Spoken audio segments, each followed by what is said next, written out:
Hey everyone, welcome back to the Elite Real Estate Podcast, episode part 2 with Chad Ostrom. So Chad, what's going on? What you're just were telling us about how you guys just came to Florida and decided Pensacola was the spot for you. So tell us about that. Tell us about that beginning first 6 months in Florida. Yeah, so we got to Florida. This was a really interesting time for me because I had all these aspirations. Like I came from, I've always felt like, like I kind of built myself from the ground up with that whole food truck thing. So I felt like a business person. I felt like I was, ready to take on the next level here in Florida. And my goal was to start flipping houses because, I did a couple, or did 3 or 4 in Washington State, but they were more rentals, and I renovated them, but with my own hands, and it wasn't like, like I would do it now. But I ended up, getting here, and basically what had happened to me was I had assets. I had all my properties in Washington. I had always said I'm never ever going to sell. I'm going to keep them, and that's going to be my retirement. But I had all these assets, but I had no money. And it was a really weird place to be in because on paper, you would probably say, he's doing pretty good. But really, I had basically like 15 grand in credit card debt and just barely any cash in the bank. I had pinched every last penny to finish. So right before I left, I bought a duplex in Puyallup, Washington. It was a big duplex, 700,000, everything in over there is like 700, 600, 500. I bought it for 450 or whatever, worked on it, and I put every last penny I had to make sure that thing was fixed up because I had a duplex down the road, so I knew like the value of it. I knew what it was going to be worth. So I knew when I bought it, it was like I knew it was a deal. But anyways, so I was in that situation where I had really no money in the bank, and I was just stuck. And I basically was like, well, what am I going to do? I want to do real estate here, and I don't want to get a job because that sucks. Like, I don't want to go back to getting a job, and I don't even know what I'm going to do. Like, I don't have anything on my resume. I'm just a food truck owner. That was really it. So I ended up, doing 6 months of wholesaling, or trying to do 6 months of wholesaling. What happened is I just basically sat in my office, and it wasn't this house here, but another house right downtown. And I sat in that office every single day, and I cold called all day long. I really just was like, and my strategy was like targeting agents. So I basically, cold called agents all day long to see if telling them, hey, look, I buy distressed properties, all this stuff. And my plan was to wholesale it, which, for listeners, wholesaling is locking up a contract. You're not the one buying it. You're just signing a contract, and then selling that contract to an investor who will actually buy the property. And then you split the difference there between what, they buy it for and what you have it under contract for. But anyways, basically, I mean, straight up every day grinding. I ended up getting, after like 3 months, I got one wholesale deal that was really good. It was over in the Scenic Heights area, and I locked it up at the right price. And I was, super excited. I thought, okay, I'm going to get a payday here, which was, I think it was, 10, 15 grand probably in profit, which was really good at that time. And I ended up botching the deal because, when I had everybody come tour the house, I did it in separate times, and the owners were freaking out because all these people kept coming into their house, and the owners, of the house are just thinking, well, they already signed a contract. Why is there so many people coming in and out of the house? And so anyways, I hated it. I was like, I can't do this. I canceled the contract.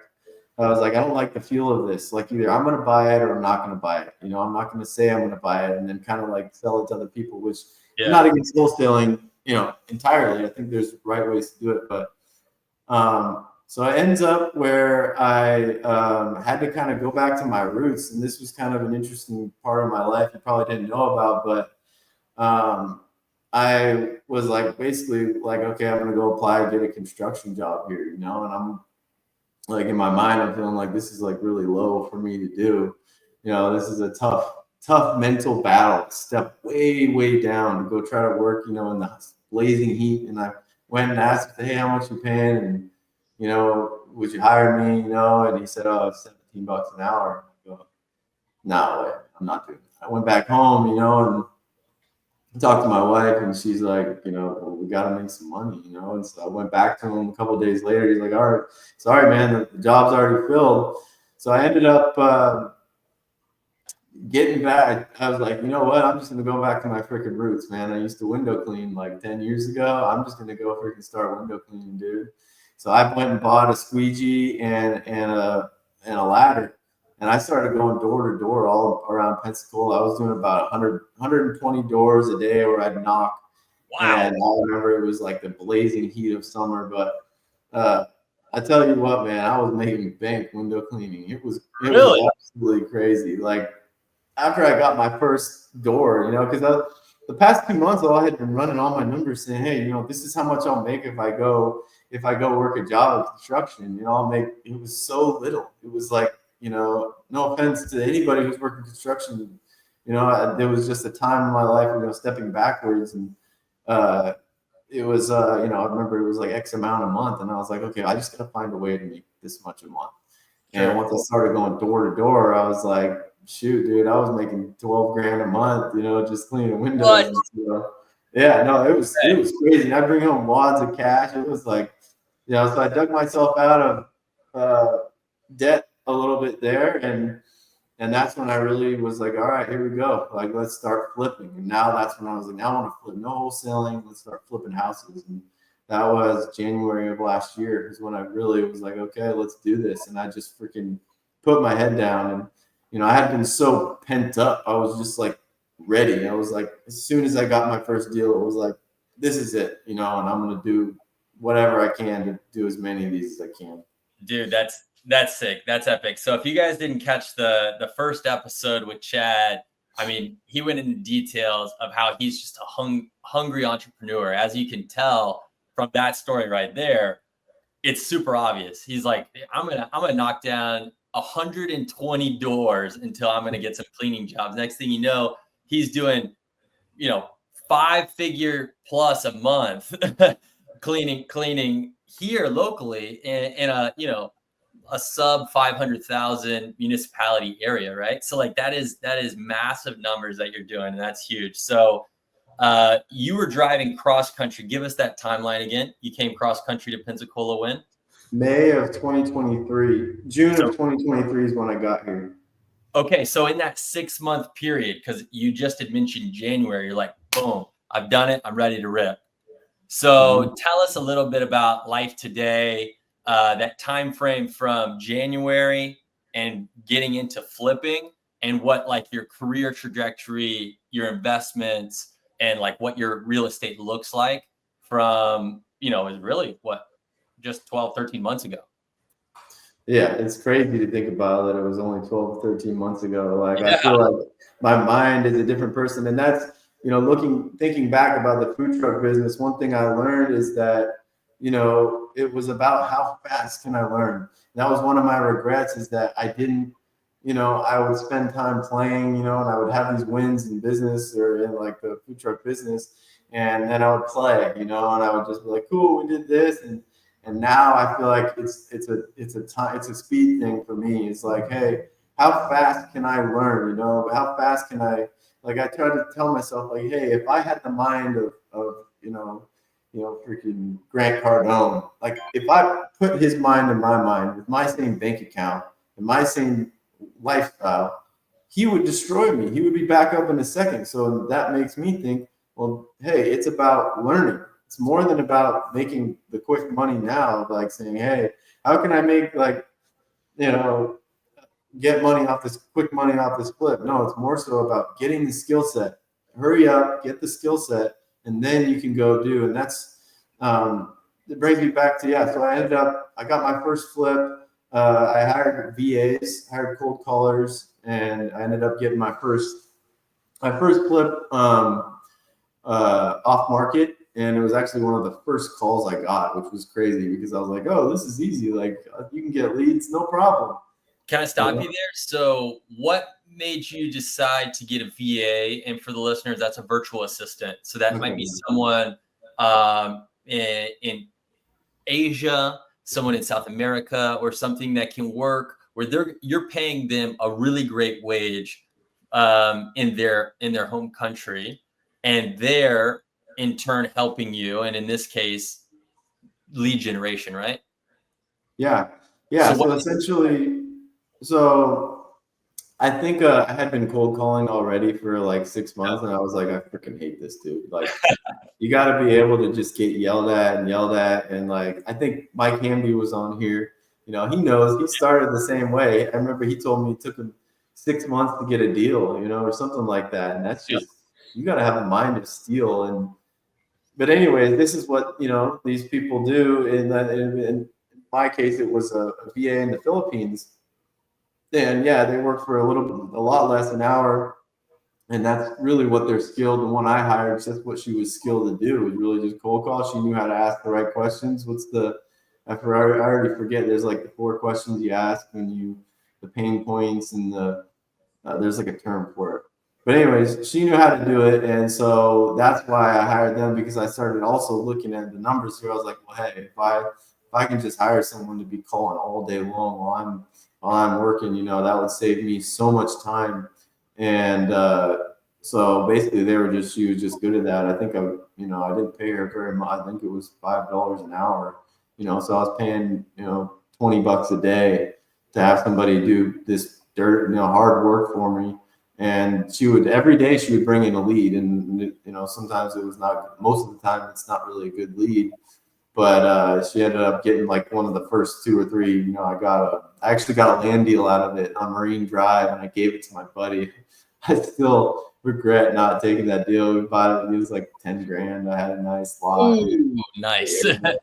He just sold that lot. Sold the house on the lot. He just built it. But anyways, so yeah. I think, is that where you wanted me to head with that? I was going to talk about my first flip. Yeah. No, I was just curious on like why you decided to get virtual assistants and build a business that way, then instead of maybe buying a deal from a wholesaler. Oh yeah, and that's like something I didn't know either. Like, I was just new, and I was like, okay, I was watching YouTube videos and kind of like how to flip and how to do it, and everybody was like, you need to start getting off-market deals. You know, and I didn't know as much about like wholesalers. I knew like a little bit, but you know, now I think, you know, my mindset has switched a little bit, especially with the market, because everybody's trying to do wholesaling right now. So I'm just gonna hop on that train that everybody's already doing it. All these guys are out there getting deals.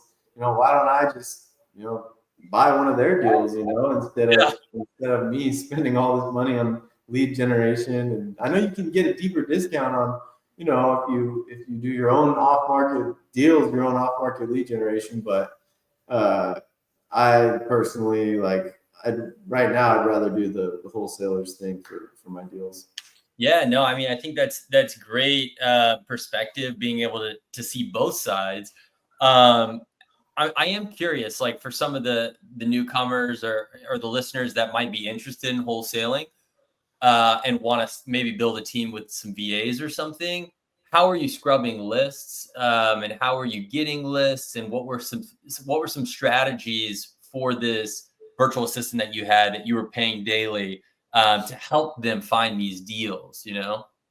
Yeah, I was so a lot of them know how to do it already. Like, if Really? you're hiring people there's kind of there's a couple of different ways. You can hire like people directly from the Philippines, where, you know, you're teaching them how to make the call. Like, you're gonna have to train them, and they'll be a little bit less an hour. Or there's kind of like, what I've noticed is like, you start paying a little more, they know how to do it. They even know how to get your leads. And I was doing it through PropStream, where we would pick, you know, vacant, you know, foreclosures. I can't even remember. There's distressed sellers, like, Things that are on code enforcement. They've got code enforcement, yeah.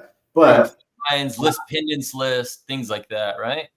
Yeah, but I will say that, like, I started to notice real quick that those lists are becoming saturated. Sure. And like, I don't like that if I didn't get the lead or whatever, all of a sudden I see another wholesaler got it, which means everybody's calling the same freaking list. everybody's going on PropStream.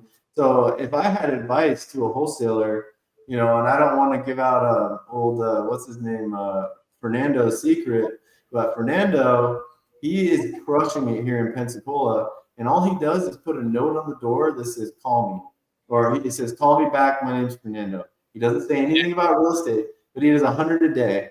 And this dude's driving a freaking Tesla around. I was just talking to him yesterday, and he gets so many deals. He just stays in his neighborhood, walks around every day for 3 hours. And now he's getting a list where you're not everybody on the same list, So. I actually had dinner. It's funny that you mentioned that. I had dinner with a gentleman yesterday who's been in the game for like 25 or 26 years, but focused just on the west side of Pensacola. And he's built a property management firm of over 400 homes. Whoa. And what's so funny is he said he did the exact same thing. We were just talking. Really? It's so funny that you said that. He said, yeah, whenever I was really broke, he said, I had a couple kids, and he said, I know this sounds crazy. He said, but I just started writing little letters to people, and then I would stick it in the crevice of the door. And then that's kind of what led him and spun it into, and he was like, I got a couple leads from that. And he said, then what I wanted to do is spend a little bit more money. So I got little door hangers. And he said, but I wasn't paying people. I was out there just walking neighborhoods because I grew up on this side of town, and I just would walk neighborhoods that I knew about from when I was a kid. So that's so funny that, 25, 26 years later, it's still a crushing tactic. Well, I think too, like, it's just something that nobody wants to do. And It's like that guerrilla marketing where you're on boots on the ground, and you have a serious advantage. And that's the way I would do it if I was like doing marketing right now is, or I think, there's texting too, which I'm also like a big believer in right now. I haven't been doing it because not really exactly looking for more, flips right now, but texting I think is huge as well. Like if you do it right, I think there's like different ways to like make yourself unique. The way you send your text. Also, it's not like a phone voicemail where it clogs up. Like that's going to be in your inbox. It's going to be sitting there, and it doesn't go away. It's not like a direct mail. It goes in the trash, But anyways. No, I totally agree. I'm just writing these down right now. I think you're making great suggestions for a ton of people who might not have the upfront capital to do that, right? Like these are like you said, guerrilla marketing tactics. A plug for a book there. If you guys haven't read that, that's a great strategy of just like doing things that are pretty cheap, but that the majority of people don't want to do, and you get good results.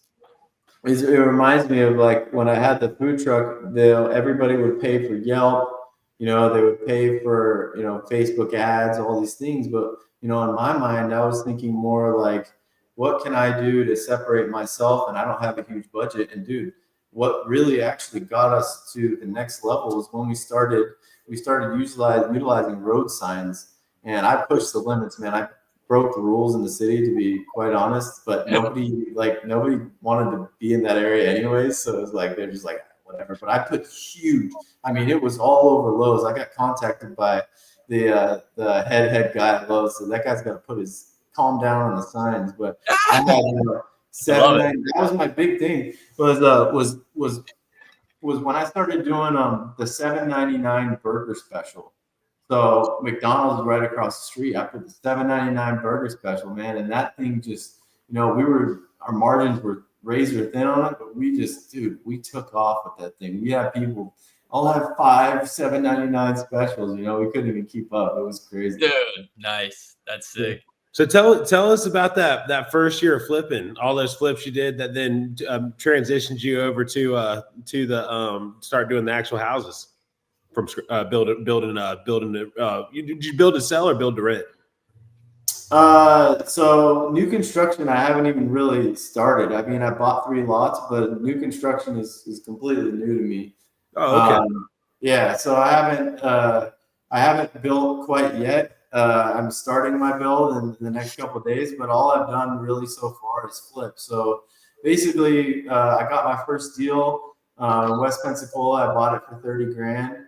And I didn't have a crew, didn't really have anybody, didn't know who to really ask. And then a friend of mine said, hey, you could use this crew here. And they were kind of like do it all guys.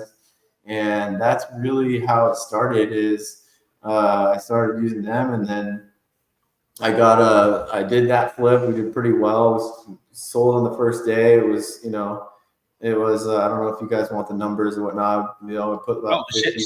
I love sharing. We love it. It's always a yes though. Yeah, so I bought it for 30 grand. It was in West Pensacola, and that was I lowballed the lady thinking she wouldn't take my offer, and then she took it.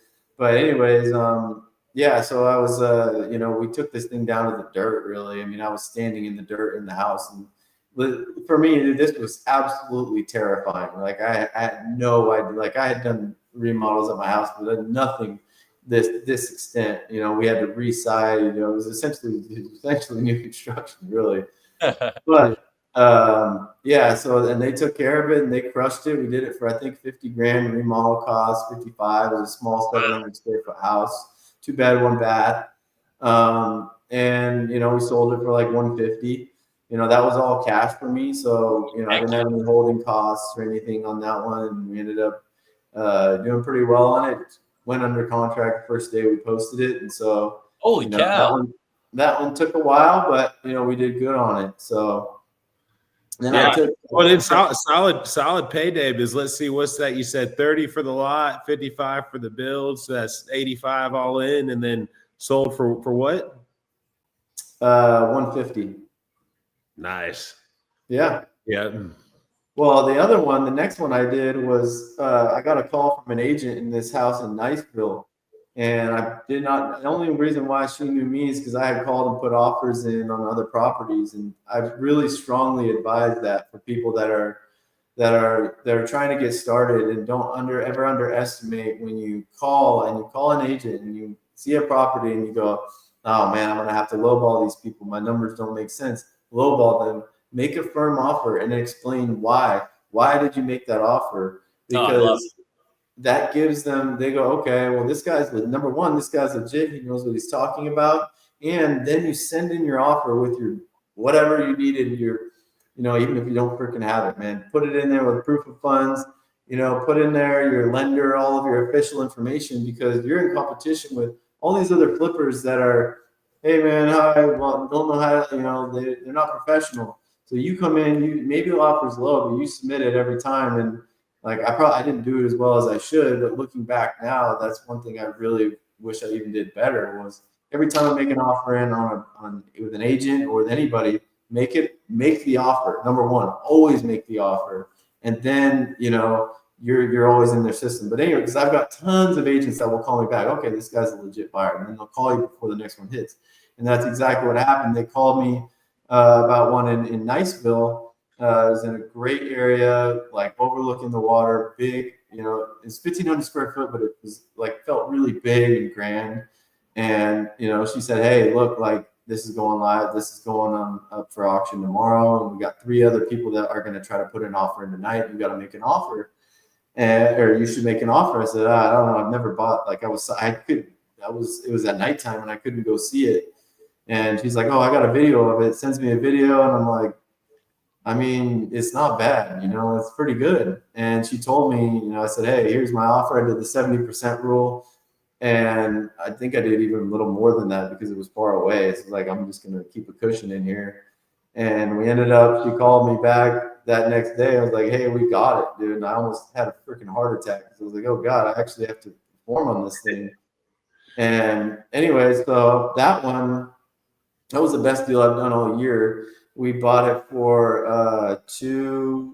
man, why am I having trouble with these numbers? I think I bought it for 225, 230, and it had a roof. Say that again. Oh, that's great for Niceville. Yeah. Yeah, no, it was in the neighborhood. It was money. Bought it for 225, and I think I put in probably 40, 45, or no. I put in 60, I think, because I had my guys driving back and forth every day, and they were hating me for it. But we did it in 6 weeks. Yeah, they hated me for it. I bet they did. Yeah, they were not. it was a hectic environment when I went into that house, man. It was just like everything was just tense. I was pushing on them, so we got to get out of here, you know. And anyways, we did it in 6 weeks. Put it up on the market, sold it for $425 the first day. We had like 3 bids on it. First day, dude, you're crushing on these first day listings, dude. Not anymore, man. But yeah, like that, I thought that's the way everything was gonna go after that. But yeah, so that was a huge win. That was a big over 100K profit on that deal. So which doesn't really happen much out here in Pensacola. So yeah. Then I bought another one. And we just kept going. We kept going on it.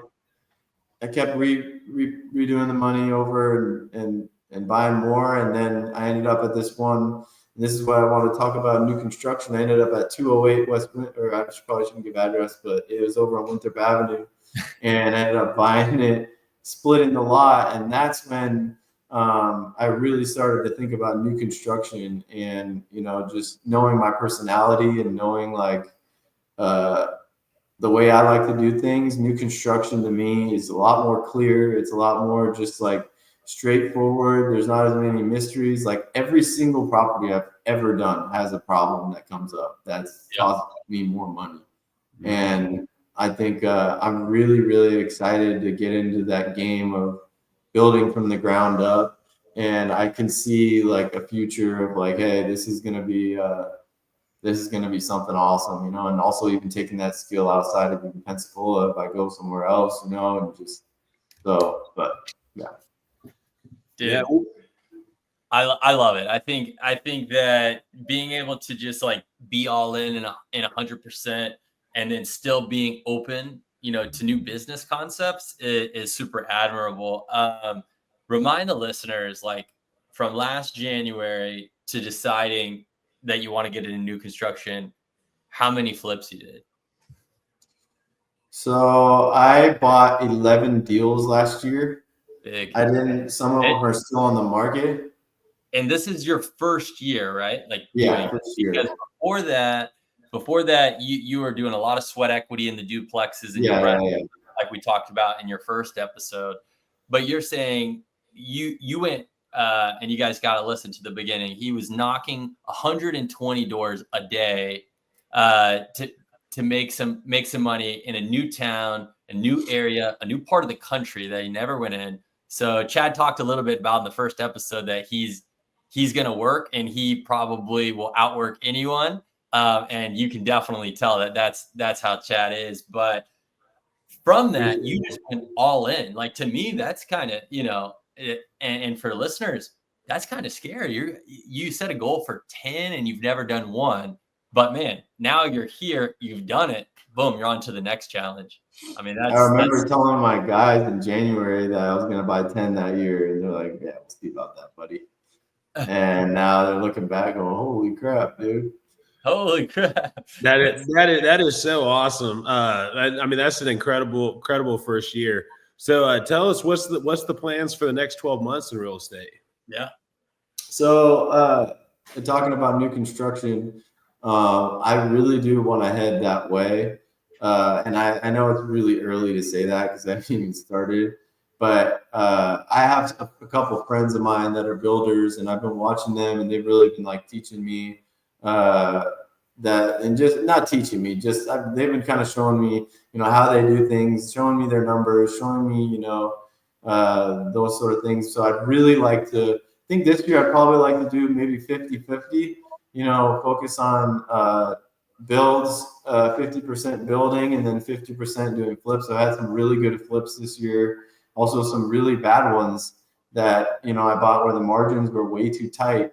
And I think, you know, wanting to hit that goal of 10 was like, hey, you know, yeah, you're going to get to 10 because you're grinding and you're pushing for it, but some of them weren't very good, you know? And so maybe this year, like focusing on, hey, like get some wait till you get the really, really good ones.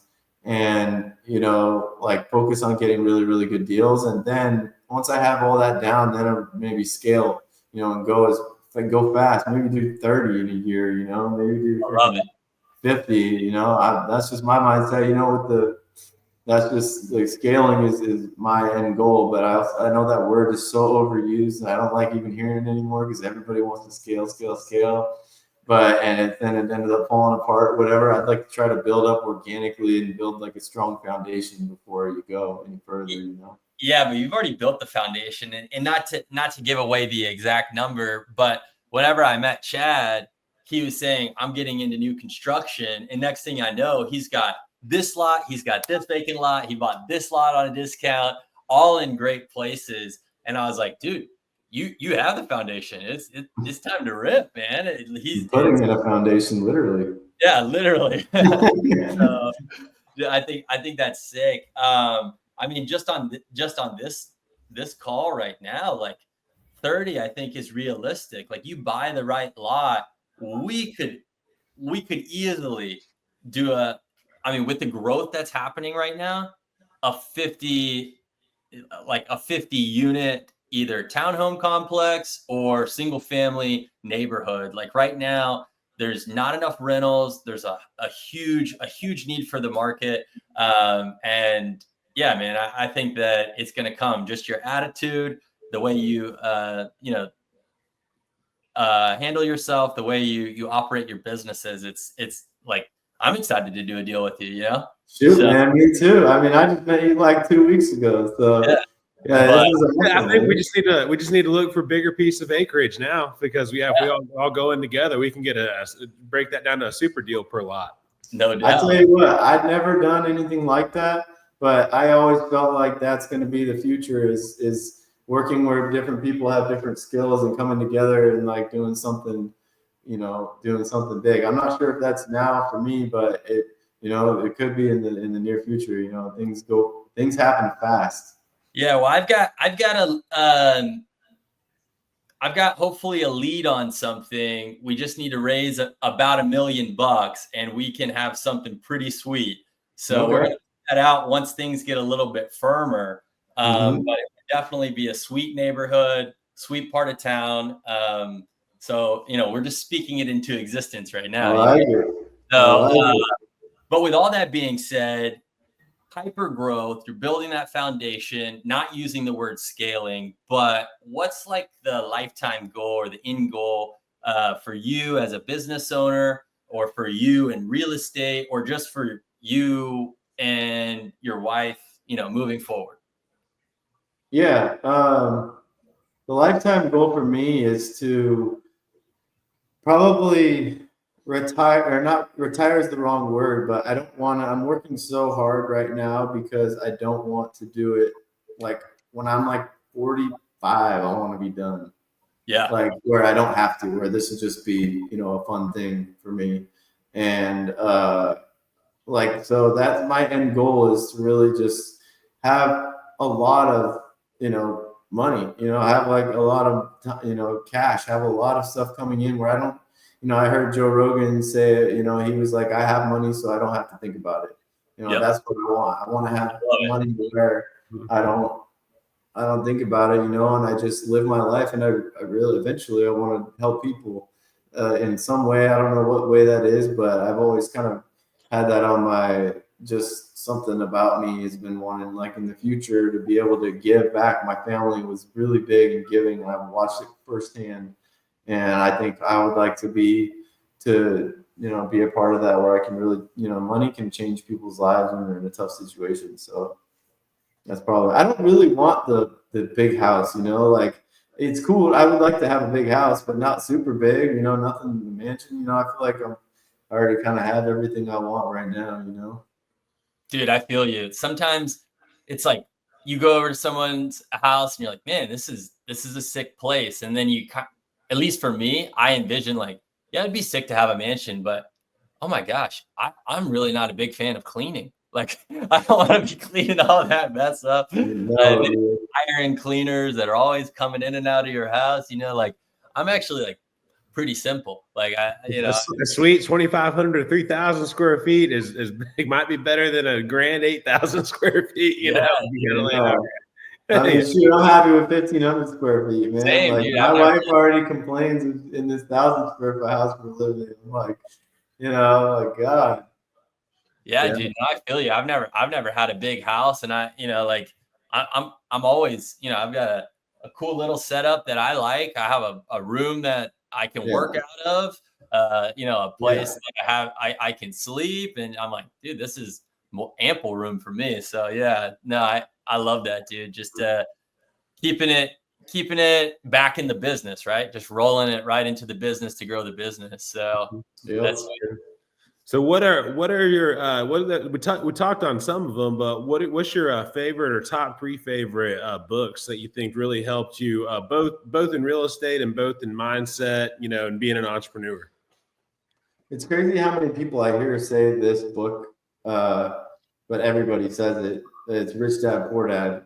love it. That was like like I had no concept of what it was like to, to be honest, I can't even remember exactly what was in the book. I just remember the mindset shift that I had that caused me to like think about money differently and think about like investing and think about uh, just really just a different perspective on money. And so that was like kind of the beginning for me. I also took a course with Dave Ramsey a long time ago. That was really life changing for me when I like a lot of people have differing opinions about Dave Ramsey, and I certainly have like changed my mindset a little bit about Dave Ramsey. I think, he's like, oh, pay off your debt. And I'm like, let's leverage more debt. But but at the time it was huge for me because it caused me to like budget my money, look at every, have my money under control. And I think there's like an element of freedom when you actually have control of your money. I used 100%. to think, oh, this is going to stress me out, but it actually was the opposite. As soon as you see all the numbers in front of you, like where you're spending all those things, frees up your mind to be like, okay, I have maybe a little extra here, and that sort of thing. So, but yeah, I think Rich Dad Poor Dad was the big one I read. E-Myth was probably the best. That directly changed my life. Can we go back to that? Because on that first episode, and if you guys didn't hear about this, you said a customer gave it to you. Was it like I'm glad you brought that up because I thought that was like a divine moment in law of attraction, like meant to be. So yeah, I'm glad you brought that up. Tell us a little bit about, was this like a repeat customer or someone that came every day? Like that's such that's what's crazy, dude. It was like almost like an angel, but she didn't look like an angel. I'll tell you that. She just ordered, or like, tell us that story. She was like, look, I think she had been coming because I was in the front door of Lowe's, so people saw me all the time. This is when I had just the cart. And, she saw me and she said she'd seen me there multiple times hustling. And she's like, here, you need to read this book. And I was like, okay. And I just took it and read it. Like it was that simple, And yeah, it was divine because I would have never known what that book was. And then now after talking to a bunch of people, everybody's like, oh, I read that book. I was like, wow, that's crazy. So Will and I were in a wholesale mastermind where that book was one of the assigned readings, in that mastermind. So, man, but what an incredible, I mean, that's just such a cool way for you to get that book and then get the message, and then how it kind of shaped so much for you. I mean, definitely a special moment. 100%. It was huge. Yeah. That's pretty sick. Any others that stick out, or? To be honest, I haven't been reading as much as I want to.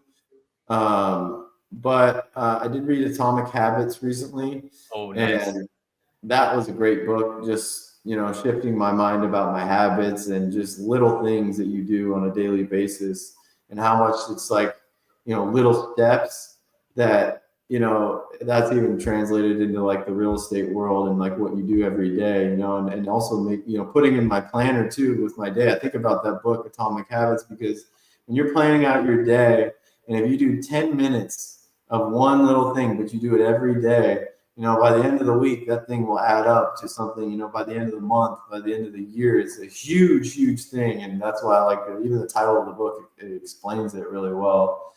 So probably that one. But yeah, I don't know. I listen to a lot of podcasts, but I haven't been listening to or reading as many books as I probably should be. Well, what kind of podcast? I mean, this is a podcast, so someone that's listening to this is probably interested in other things. So what are some? Bigger Pockets. Listen to a lot of Bigger Pockets.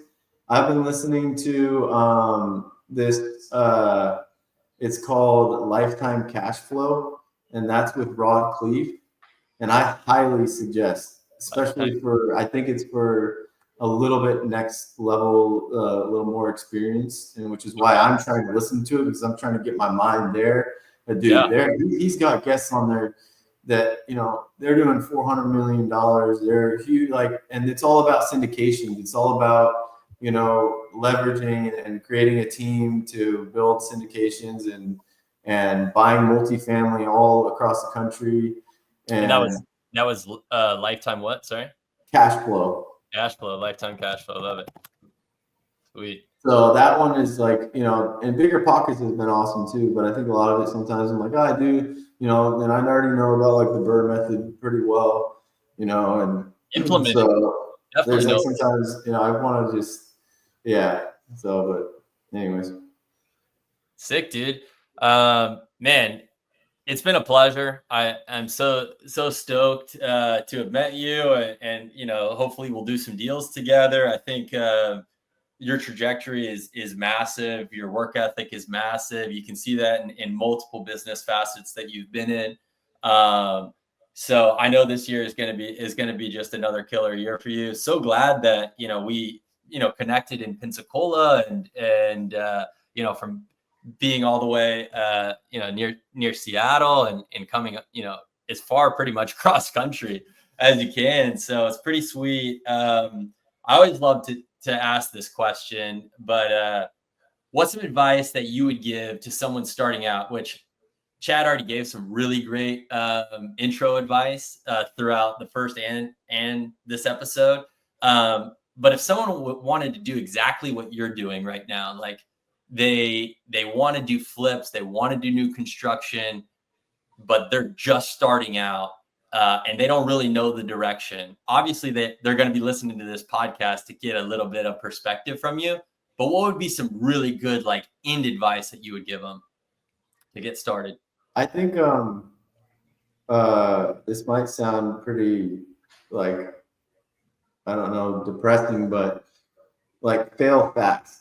And I think I love it. That's not depressing. Like, that's what I really has been my motto, man, is like get in there, make your mistakes to learn. And like I was saying before, like it's think about the mind, you know, like I'm not there yet, obviously. I'm still on my way to where I want to be, but all I'm trying to do is get my mind where it needs to be as fast as I can. That's why you know, this new build we're talking about here, I got some offers on it, right? That I could take the cash on the new build if I wanted to on just the lot.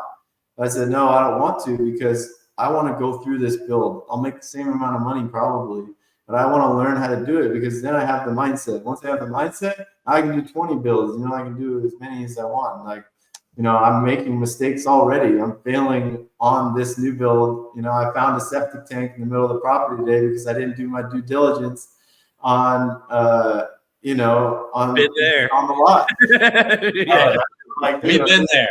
We've been there. All I'm saying is, what do we have to do to get the build going? Let me eat the cost and just let me fail my way through it so I can learn how to do it. So, yeah, dude. No, I love that. We definitely can feel that exact example. Because really? Yeah, Sam and I got a smoking deal, and then we went to clear the lot, and the guy who's clearing the lot was like, dude, I got to stop. I almost fell in a septic tank, you know, and I was like, what? And he's like, yeah, dude, it's like 6 feet into your lot. And I'm like, what? But that's another story. And it's going to be really worth it. We're going to be doing a podcast just on that and how we ended up working with a neighbor and doing a lot line shift and being able to parcel it out and really helping that neighbor out. It's been a really bit of a whirlwind. So excited to dive into that, because it's going to be great for them. It's going to be great for the business. But yeah, it's just funny that you mentioned that specific example. It happened yesterday, man. My heart sunk through my freaking shoes, man. Yeah. But dude, that's such great advice to fail fast, because, you know, I was talking to one of my newer, younger managers the other day, and I told him, like, I just said, because they were so nervous about making a mistake, and I just told him, like, hey, look, I hired you knowing you're going to make a lot of mistakes these first 30 days. Like, don't sweat it. I'm going to tell you what you did wrong. Don't take it personal because it's not personal for me. And then, just know not to do that same mistake again. As long as you don't ever make the same mistake twice, it's all good. And that's exactly. Yeah, and that's how. I mean, that's how it is. How it is for everybody. And there's just so many people that are uncomfortable, making a mistake. But every mistake is a lesson to be learned. And as long as you're applying them, you won't make them twice. And and eventually those mistakes won't cost you anymore. They were university learning lessons, and you get to move on forward and start making more money. Yeah. Heck yeah. Dude, well, I can't thank you enough for being on. This has been a ton of fun. It's great to get to know you even more. But yeah, always give a big shout out to Clean Eats. Thanks, Clean Eats, for allowing us to have this podcast and getting awesome guests like Chad and getting to learn, more about local entrepreneurs that are doing big things and failing fast and then growing from it. So super stoked to have you on. Thanks so much. And for the listeners, where can they find you? Or how can they contact you? Oh man, I don't have much media out there right now. I feel like all that talking, I barely even.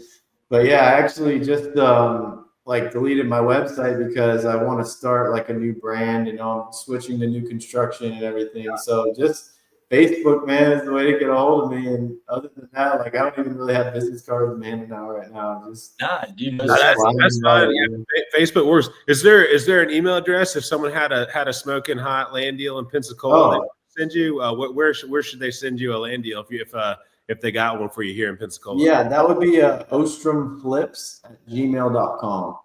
Beautiful. Yep. Sweet. And Sam, where do people find us? Yeah, so check us out on our website, theeliterealestatepodcast.com. We are posting new episodes every single week. We post a part 1 and a part 2. So you get 2 days a week where you get our new episodes posted every single week.